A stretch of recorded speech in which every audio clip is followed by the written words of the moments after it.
Tonight, we step away from celebration, away from ceremony, away from the carefully rehearsed comfort and normalcy, because normal is no longer an honest word.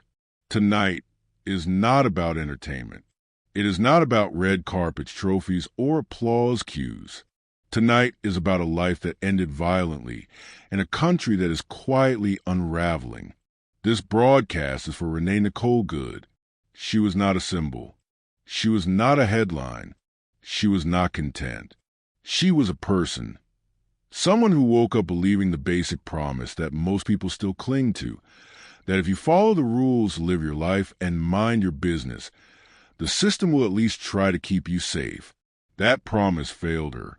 And when a promise like that fails, it does not fail quietly. It sends shockwaves outward, into families, into communities, into a collective psyche already stretched in by years of crisis layered upon crisis. We are told this is about law and order. We are told this is about strength. We are told this is about protecting the nation. But the lived reality tells a different story. The reality is fear. Fear does not always announce itself with sirens or headlines. Sometimes it shows up in small calculations, whether to stop for gas late at night, whether to argue with an authority figure, whether to trust that calling for help will actually bring help. Fear lives in hesitation. It lives in silence. It lives in the way people scan a room before speaking honestly. And fear has become a constant companion for millions of Americans. At the highest levels of power, we now hear something that once would have ended political careers spoken openly, casually, almost proudly, that international law is optional, that rules are for others, that morality is personal, flexible, and immune to accountability. But morality without accountability is not morality. It is power unrestrained. And when power declares itself above the law, the consequences do not remain theoretical. They trickle down into policy, into enforcement, into daily life. They show up as militarized language used against civilians. They show up as institutions bending instead of resisting. They show up as people asking themselves whether the law still applies evenly or only selectively. This is not how stable democracies speak. This is how systems in decline justify themselves. We are also told repeatedly that all of this is necessary for safety. Yet ask the people living inside this reality whether they feel safer. They don't. People cannot afford rent. They cannot afford health care. They cannot afford insurance. They cannot afford education without debt that follows them for decades. Families are stretched to the breaking point, and when systems designed to support them instead tighten the screws, frustration turns inward or outward. That is how societies fracture, not suddenly, but gradually, through neglect disguised as policy. And while this pressure builds, we are expected to smile on cue. At the Golden Globe Awards, what should have been an evening of escapism became, unintentionally, a reflection of national dissonance. The jokes landed harder because they were closer to the truth than anyone expected. When awards are mockingly given for best editing to institutions meant to uphold justice, the laughter is not joy, it is recognition.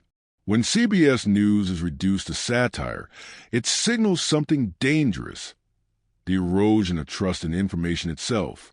Because once people believe everything is edited beyond recognition, they stop believing anything at all. And when truth becomes optional, power becomes absolute. Some artists chose to speak. Some chose symbolism. Some rejected both. Figures like Mark Ruffalo and others used their visibility not to promote themselves, but to force discomfort into rooms designed to avoid it. Was it effective? That depends on what you think effectiveness means. If effectiveness means immediate policy change, then no. If effectiveness means refusing to participate in collective denial, then yes. Because denial is the most dangerous drug in a democracy. There was also backlash, accusations of virtue signaling, claims that entertainers should stay in their lane. But that argument collapses under even mild scrutiny. Art has always been political, not partisan, but political in the truest sense, concerned with how people live, suffer, and survive together. Hollywood itself, often caricatured as elite and disconnected, is built almost entirely by outsiders, immigrants, children of immigrants, people from working-class backgrounds, people who cross borders, languages, and identities. That diversity is not incidental. It is foundational. To erase that story is to erase America's story. And that is why moments of public cruelty matter so deeply. When leaders mock the disabled, demean the vulnerable, or humiliate those with less power, it is not entertainment. It is instruction. It teaches audiences implicitly that empathy is weakness, that dominance is virtue, and that cruelty is permissible if you are powerful enough. History shows us exactly where that leads. Disrespect multiplies. Violence escalates. Institutions hollow out. And then there is the press. A free press is not a luxury. It is infrastructure. It is as essential as roads, power grids, and clean water. Without it, corruption thrives unchecked. Abuse becomes normalized. Reality fractures into competing narratives until consensus becomes impossible. This is why the founders enshrined press freedom so explicitly. They understood that power resists scrutiny by default. They understood that truth requires protection.